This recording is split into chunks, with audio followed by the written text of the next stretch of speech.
welcome back to another episode of World of Tanks with Genie Titan, and apologies for the long delay since the last time that I put up a video. It was actually much longer than I expected. I think time is just slipping by. We're in the second stage of lockdown here, and I'm beginning to lose track of time. The other thing is I have builders in, which has disrupted my normal routine.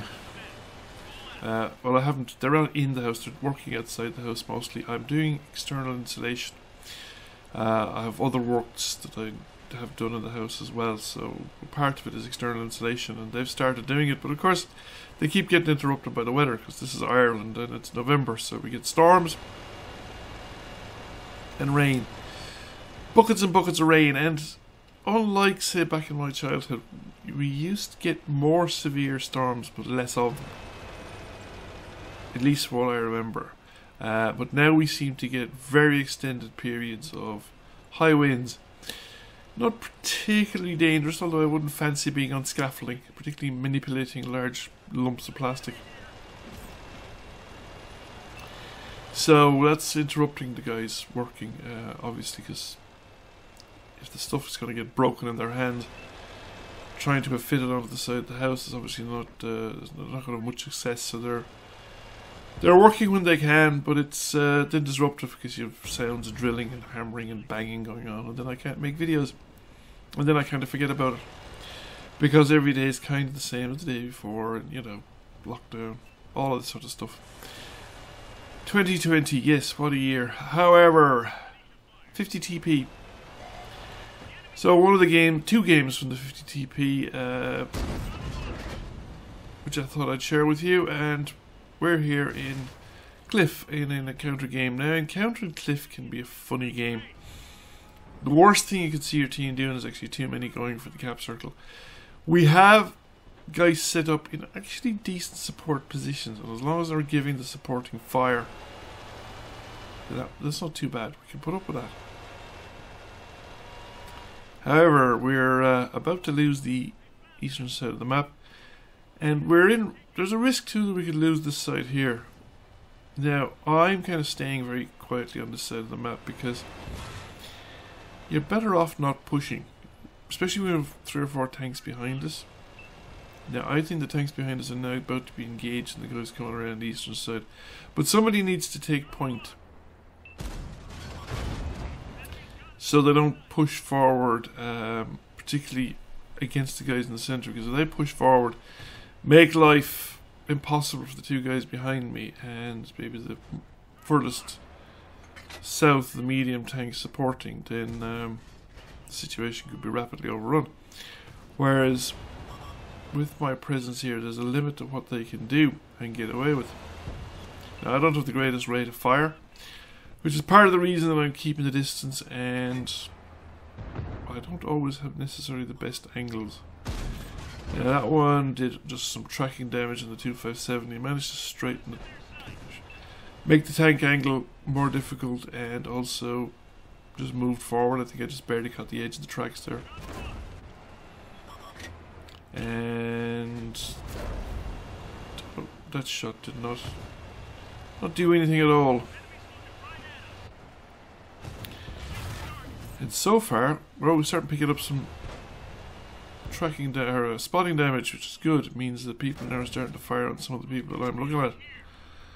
The 7-1 has been wiped out.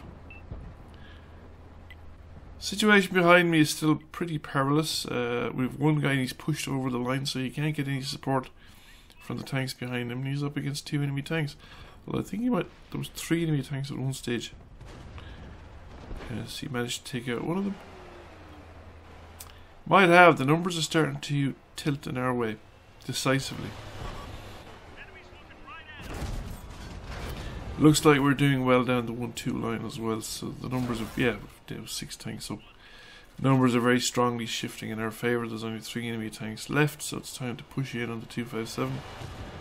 And I think the 257 is beginning to realise that he's run out of friends. And he's run out of teammates as well. Like the overall position has deteriorated. There's not much point in continuing to push. So now I might as well advance in We've picked up a reasonable amount of assistance damage as well. Advance in and see if we can do some more final damage. Get a decent shot in. Get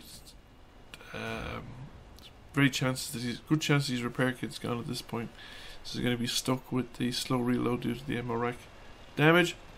And if you hit them again, you never know, it might explode. But he's only got one shot kill anyway. So, victory.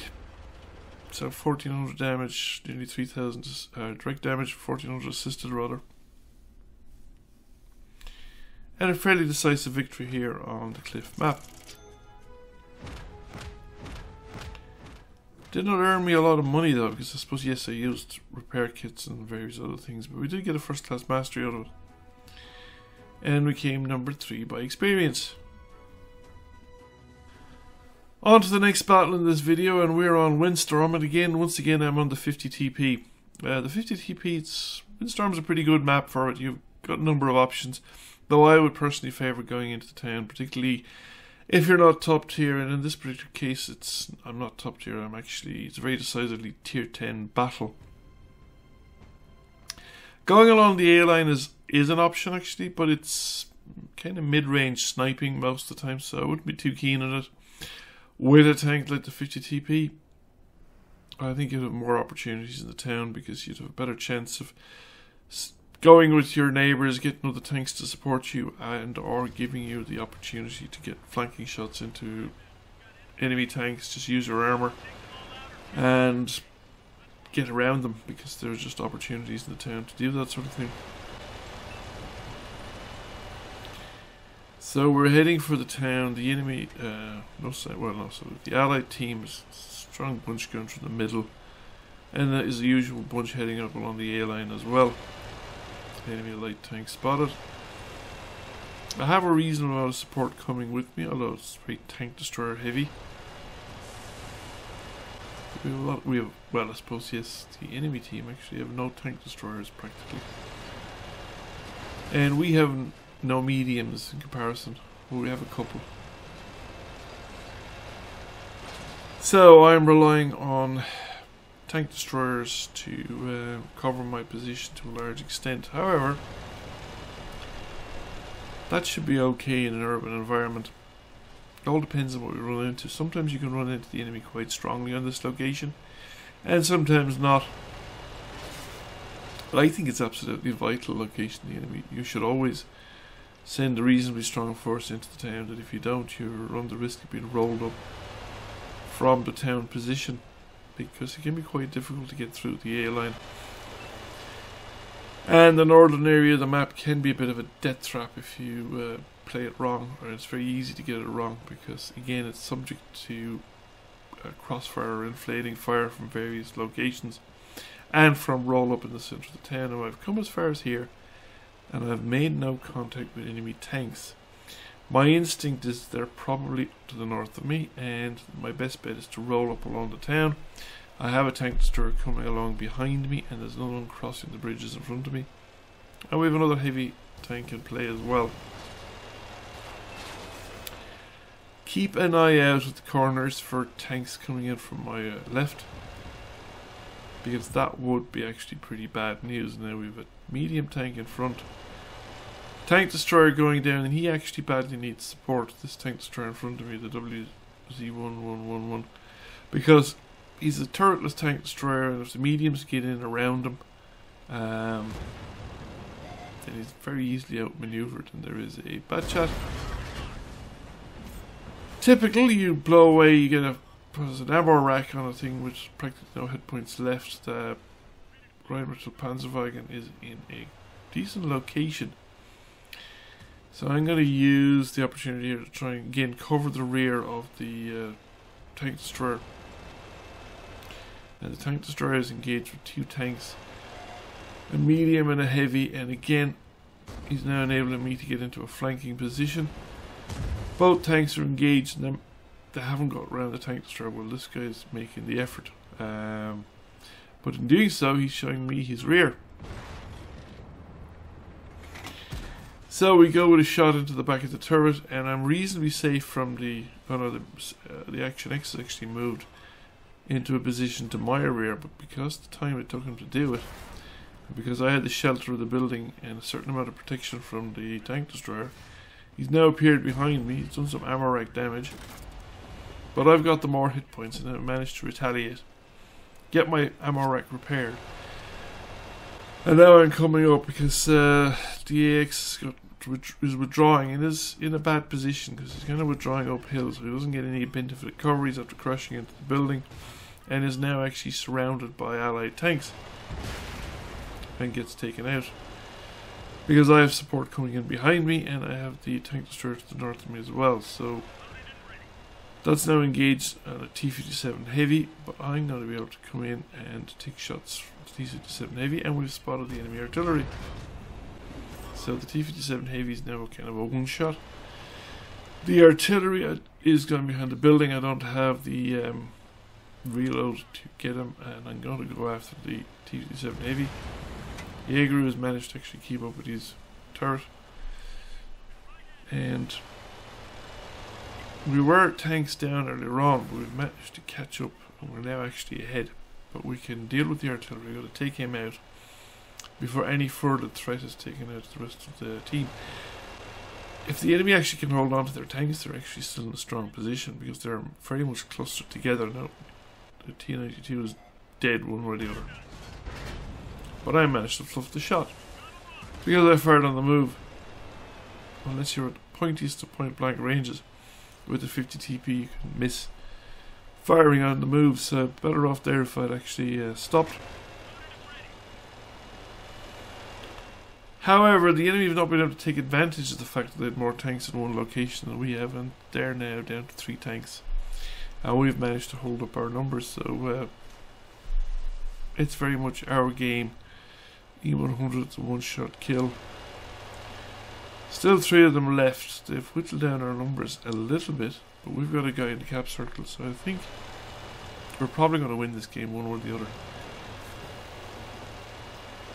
Because I think they left it too late. They do have potentially the opportunity to take us one-on-one, but the E100 is not going to now make it. So he's now in a position that he's in the open, flank open to me. And he could have run into the other location, but then he would have been exposing himself to the other tank. One remaining enemy tank. I reckon he's up here, and we're still on the cap circle, so there's the IS-7. And has decided to actually come down and engage me, which is probably not a good idea because I got support coming up behind me rather rapidly. And the IS-7 has stuck himself in the cliff, which is going to give me the other opportunity to get a nice hit in, and he's a one-shot kill, and that's it, game over. So we've done it, another victory. But this one was a bit more challenging than the last one. As I said, we were tanks down, but I think the fact that the enemy we were able to roll them up from one side and deal with their certain amount of their team in isolation and give our team a very strong advantage at the end of the day. Even though there were 2 tanks up at one point, so we got another first class mastery. Number 1 by experience, 4,500 damage. Conqueror gun carriage, our artillery actually did a lot of damage as well. So thank you very much. Until the next time, I will catch you all again soon. Bye for now. Thank you for watching. I hope you enjoyed the video. If you did, please press like, comment, share. It really helps the channel out. And if you have not already done so, please subscribe to the channel. I will catch you all again soon. Bye for now.